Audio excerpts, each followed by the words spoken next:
Well, the weather wasn't very nice this weekend, but we had a nice weekend anyway because we had our son, our daughter-in-law, our daughter, and her two girls up to spend the weekend with us. We had a nice day of worship down at First Baptist Landrum.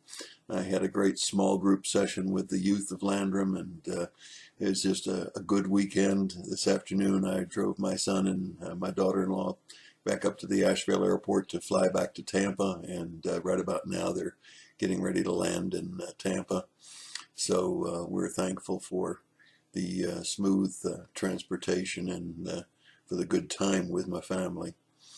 I would ask you on a personal basis to pray for my daughter. She's going through some tests right now, having some stomach distress, which may be gallbladder, could be pancreatitis, a lot of different things, and she'll have a CT scan to check to see exactly what's going on. But I'd appreciate your prayers for Dawn, D-A-W-N, and that everything would just be a minor problem, and that this would just be a small attack of pancreatitis that can not even have to be treated, but just pass on its own. But nevertheless, it's a scary time for everybody, so I hope that you'll pray. We're going through from Revelation back to Genesis, looking at some of my favorite sections of Scripture, and we're in Philippians 2, verses 12 through 16. And Paul says, "So then, my beloved, just as you've always obeyed, not as in my presence only, but now much more in my absence, work out your salvation with fear and trembling. For it is God who is at work in you, both to will and to work for his good pleasure. Do all things without grumbling or disputing, so that you will prove yourselves to be blameless and innocent, children of God, above reproach in the midst of a crooked and perverse world, among whom you appear as lights to this world, holding fast to the word of life, so that you, in the day of Christ, I will have reason to glory, because I did not run in vain, nor toil in vain." A challenge to the church at Philippi to continue on, and how proud he is of them doing it even when he's not present, but rather in prison. And he says, work out your own salvation with fear and trembling. That doesn't mean work for your salvation. That means work in your salvation. Now, here's, I think, a Ron Dunn illustration. I think I'm giving the right person credit for it. In my yard, I have a garden.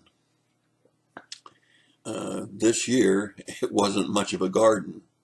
Now, there's two reasons for that. One is we had way more rain and way less sun than what we need for a good, successful garden. But the other is that I didn't work in it very much. And I fear that there's a lot of Christians like that. They are Christians, but they're not working in the garden of their salvation. They're not doing all they can to use their spiritual gifts, not using all that they can to glorify God, and therefore their gardens aren't looking real great. But some people have taken their salvation and worked hard in it, and they truly have a fruitful garden. Then listen to the second part of it. This is where it says that we are lights in a perverse generation.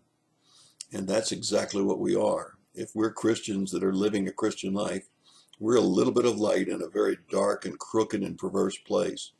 And I hope that you'll remember, as I reminded the youth of Landrum, you're ambassadors for Christ. You represent the King of Kings and the Lord of Lords. So let your light shine. And if you hold fast to your faith and you work in the garden of your salvation, not for your salvation, but work in the garden of your salvation, then Paul said, I'll not have run in vain. And maybe all of these devotions that I've done, several thousand now, will not be in vain if they've challenged you in any way to be a better Christian and to glorify God. And my 35 years of ministry will not have run in vain.